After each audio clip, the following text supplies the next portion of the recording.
Bonjour, nous allons voir le plus que parfait, le plus que parfait. Alright? Dans cette présentation, nous étudions le plus que parfait. Et regardez le plus que parfait, c'est par ici. Can you see it over here? Texte avait déjà commencé. That is the plus que parfait. Texte avait déjà commencé son poème quand son éditeur a téléphoné. So keep this in your mind. We'll come back to this later. Plus que parfait is grammar. I know many of you don't like grammar. Even I don't like grammar. I'm hopeless at grammar. My brain tells me how I should go, but my logic can never explain it. So this presentation will be a bit long because we're going to revise the Imparfait and the Passé Composé, which are needed for you to understand the Plus Que Parfait. So it's actually a 3-part video. So I have 17 slides, so it will be around 20-25 minutes. So bear with me, because if you understand it, it's easy. D'accord? So first, let's look at the Passé Composé. I've been harping about this since the beginning of the semester. Let's look at it.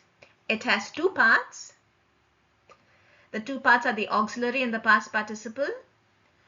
The auxiliary or the support verb can either be être or avoir. I'm going fast because you should know this by now. All right. The past participle are formed from the infinitive form of the regular verb. So if it is an ER verb, all ER verbs, just remove the R. From the ER, just remove the R and replace it with E accent aigu, so you have manger, parler. If it's a regular IR verb, just remove the R, so you have sorti, fini, choisi. And if it's a regular RE verb, replace the RE with you. Attendu, vendu, entendu. Okay? And apart from these, you have irregular past participles. Just have to memorize them. D'accord? So these are some irregular past participles. You have to memorize them. Look at them, look at them, look at them until your brain knows that if these verbs come in your exercise, in your exam, in your test, you don't need to think, is it être, is it avoir, is it IR, is it UR, whatever. Voir is not regular. This should automatically come to your mind. Okay?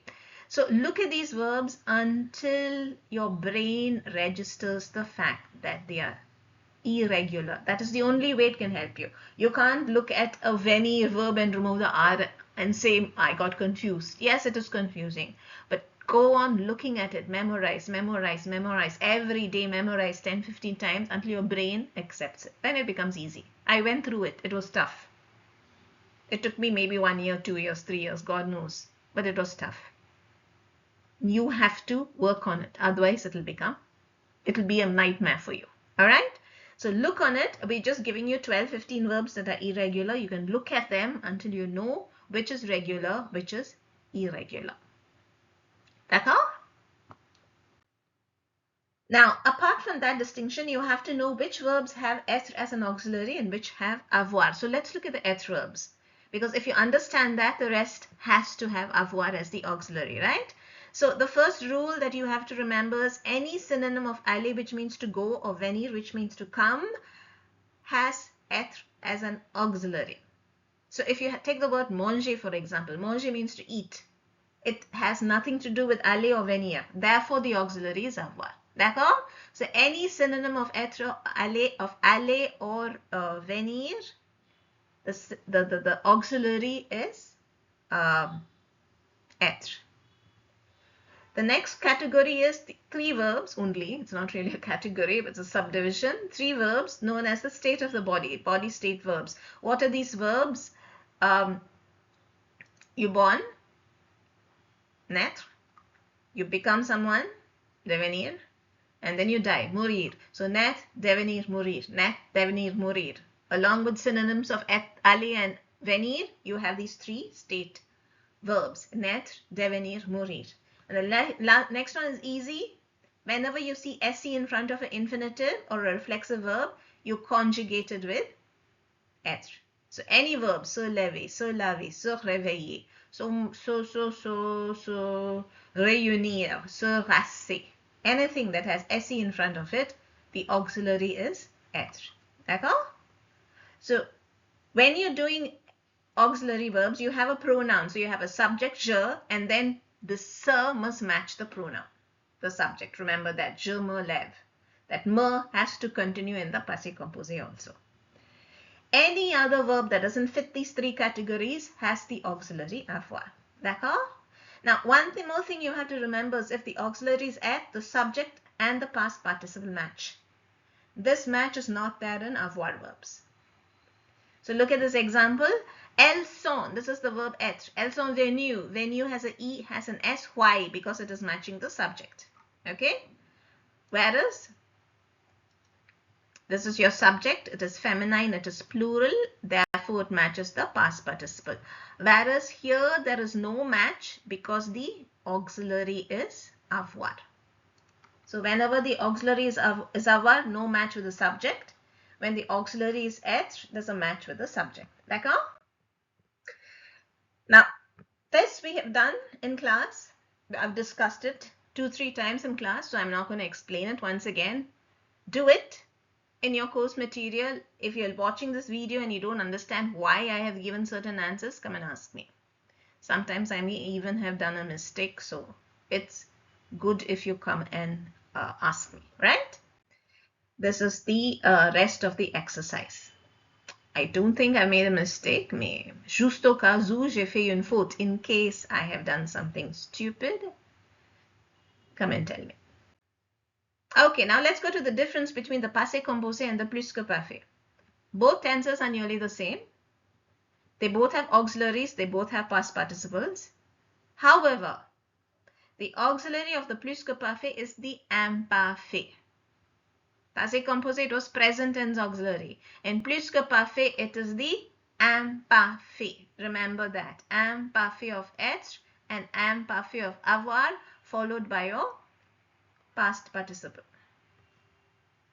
So here you have je suis venu is your passé composé. How do I know that? Suis is present tense. J'étais venu is the plus que parfait. How do I know that? That is the imparfait of être. Everything else is the same. Venir, venir is the same. Auxiliary is the same. Être, être.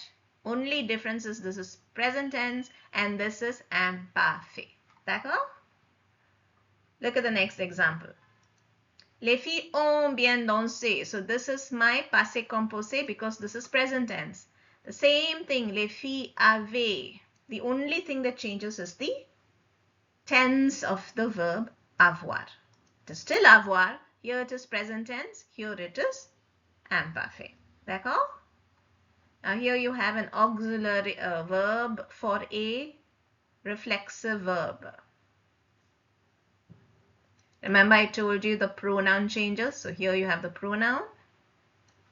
You have the same pronoun here because the subject is tu. Over here you have the verb être, present tense. Here you have the same word être, but now it is imparfait. And once again you have the past participle. So everything is the same. Only thing, the tense of the auxiliary changes. So revise the imparfait, especially that. Don't revise the whole thing.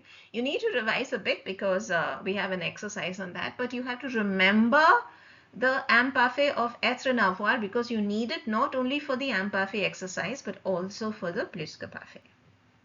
And always remember the structure which will help you when you're writing sentences. First you have the subject. Then you have the pronoun if needed. Not all sentences have pronouns. Next you have ne if it's a negative. I've put these in brackets because not all sentences have pronouns, not all are negative. That's why this is in the bracket. Okay. Next you have your auxiliary verb and then you have pas if it's negative and finally you have the past participle. So this is what is important. Subject, auxiliary, past participle. If it is negative, use ne pas. If there's a reflexive word, Verb, you put your pronoun in. Alright? But this is the structure you should always remember. Subject, pronoun if needed, ne if needed, auxiliary definite, pas if needed, past participle, absolutely needed. D'accord? Now, here is the avoir and être imparfait. Memorize.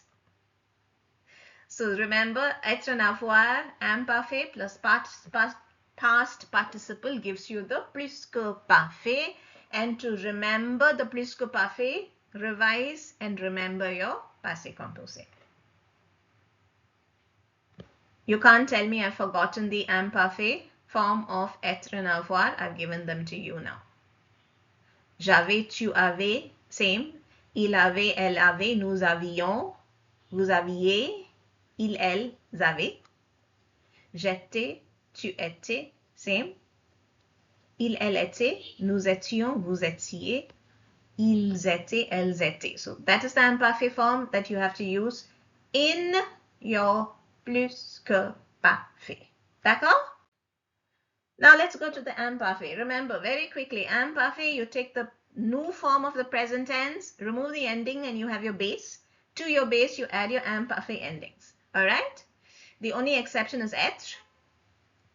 So this is it, vivions. Why? Because present tense is vivons for nous, V-I-V-O-N-S. I remove the O-N-S and I add I-O-N-S for nous. Être is the only exception to the rule. Why? Because the être form doesn't have a nous that has a ONS. It's nous sommes, right? So to make it easy for you, that is the only irregular. But the ending is the same. Tu étais. Third verb is notre maison se trouvait. It is not nous, it is notre maison, our house. Equivalent to it. Over here, elle. The next verb is il y avait. The next one is les petits enfants du village. Village is not your subject. It is the little children of the village. Alright? They. Allez.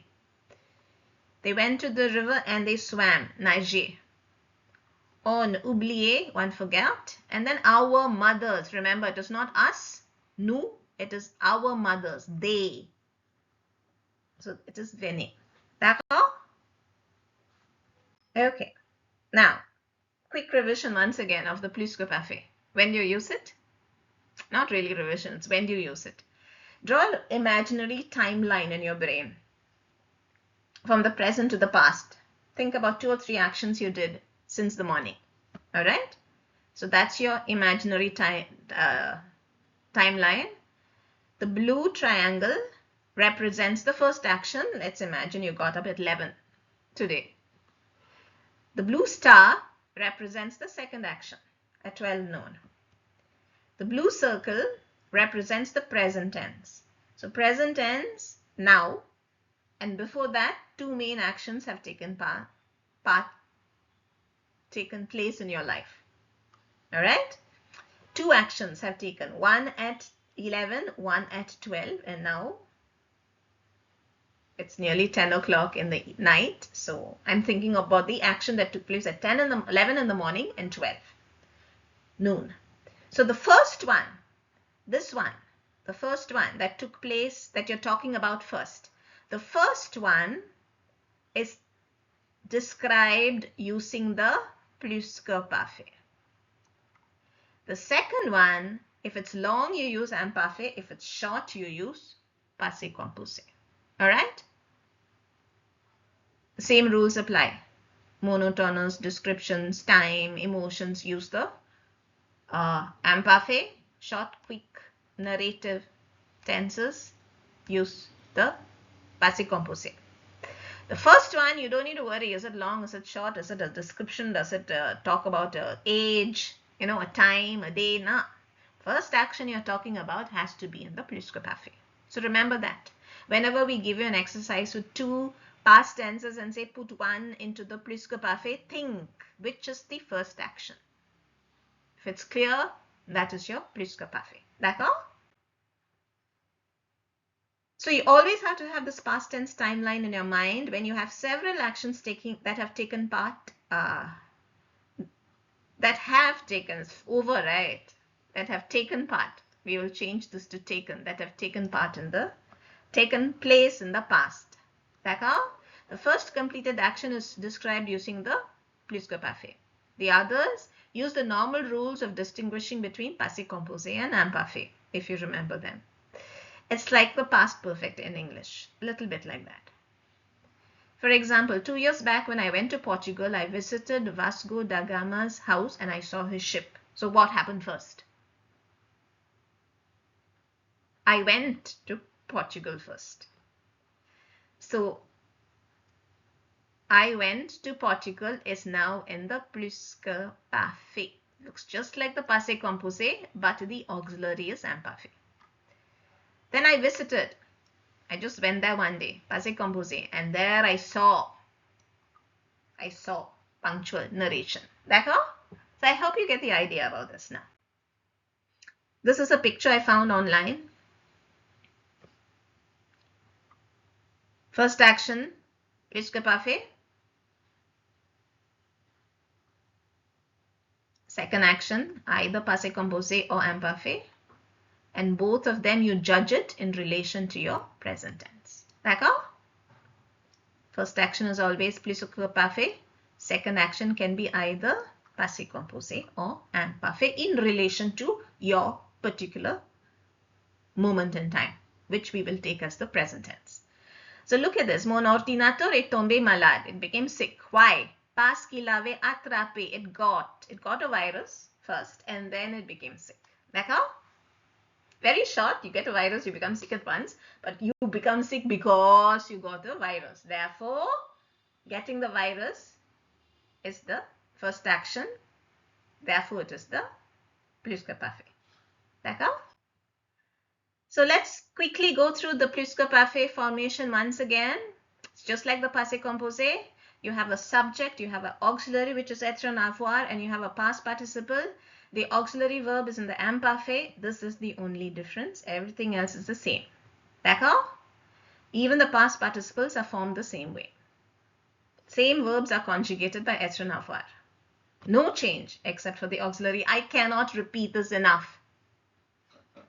Memorize the passé composé. Memorize, memorize, memorize. The same thing comes for the plus que parfait. The only difference is the auxiliary. What is the auxiliary? The first part of the verb. Être avoir is now imparfait. So now let's go on to some exercises. Look at the verbs. What are the verbs? I have apprendre. I know it's to learn. Therefore, it's an avoir verb. Finir is to finish. It's an avoir verb. Manger is to eat. Avoir verb. Pleuvoir is to rain. Avoir verb. S'éclater. Aha, I have a S there. So this is a être verb. Contribuer is to contribute. Avoir verb. Prendre is another avoir verb. It means to take. So here is the plus que parfait. D'accord? Now you have to choose. We have to choose which is long, which is short, which is first. Lady Diana was young when she got married. Why? Because I'm talking about age. Age. Don't worry about plus que parfait here. Age is a long action. Don't think about it's not punctual, all right. Age is always imparfait. C'est marié, she got married within few seconds, passé composé. That's the normal distinction between imparfait and plus que parfait. Next one, we passed this evening in a park that you recommended. So first you recommended and then we passed the evening. First you recommended, that is the plus que parfait, avait recommandé, and then we passed the evening there. Okay? Next one. Didn't you know that she fell? She fell. When she fell, she broke her arm. So first she fell, and then she broke her arm. Était tombée plus que parfait, she broke her arm. Passé composé. Je n'ai pas répondu à ton appel parce que j'étais sous la pluie. I was, description. And therefore I didn't hear.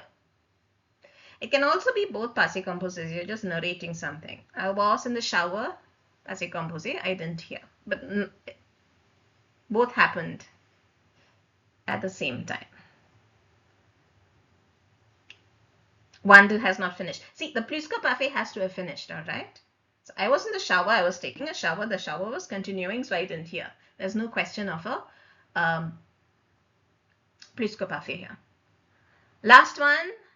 I went to my alumni meeting and I saw friends that I had once known. So here it is the plus que parfait. D'accord? So that is it. Courage. Tu peux le faire. You can do it. Keep working on it. If you still have doubts, come see me. Bye-bye.